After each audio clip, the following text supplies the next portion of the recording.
আসলে ব্যক্তিগত আমার পক্ষ থেকে কিন্তু জানা ছিল না। যখন আমি জানতে পারছি আমি তাৎক্ষণিক আমার বাইক নিয়ে চলে আসছি। এখানে বিষয়টা হচ্ছে কি, আপনার আজকের যে পদক্ষেপটা সেটা আপনার নয়, ওনার নয়, এটা সবার।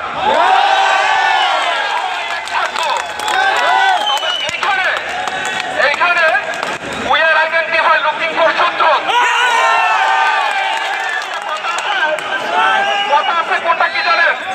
এখানে কিছু সংখ্যক পিসি, আমি নাম উল্লেখ করে বলছি, আমার চাকরি থাকুক বা না থাকুক,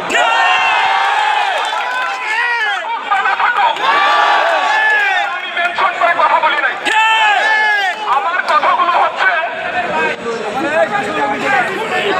কথাগুলো হচ্ছে কি জানেন, আসলে বলতে গেলে লজ্জা লাগে। লজ্জাটা কোথায় জানেন আমাদের? লজ্জাটা হচ্ছে কিছু সংখ্যক পিসিদের কারণে আমরা এখনো লাঞ্ছিত, অবহেলিত, বঞ্চিত। তবে একটা কথা হচ্ছে জানেন কি জানেন,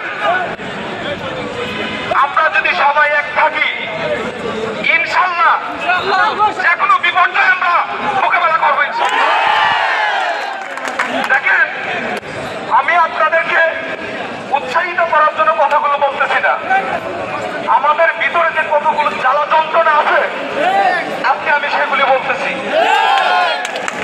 দেখেন, আমাদের বাংলাদেশ আনসার বাহিনী এমন কতগুলো গৌরবময় ভূমিকা পালন করেছে যা আসলে বলা বাহুল্য। আমরা যদি বলতে চাই, বলতে গেলে শেষ হয় না। বাংলার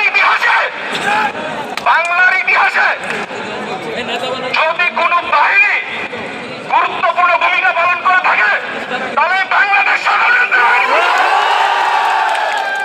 বাংলাদেশের প্রধানমন্ত্রী তাজউদ্দিন আহমেদ, ওনাকে সাধারণ আনসার কার্ড প্রদান করেছিল, জানেন আপনারা সবাই।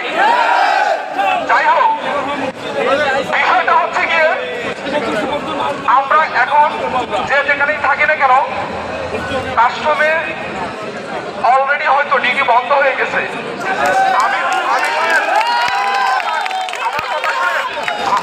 আমি হচ্ছি কাস্টমের মেনটেন ইনচার্জ। কাস্টমের যে তালা চাবি সেটা হচ্ছে আমার কাছে। আজকে থেকে আমি যদি রুম না করে, ডিউটি বন্টন না করি, আমি মনে করি না যে যাই হোক, বিষয়টা হচ্ছে গিয়ে কথা বলতে গেলে অনেক কথা আসে, কথা আছে, কথাই কথা বলে। এই ওস্তাদ আমাদের সামনে যে সকল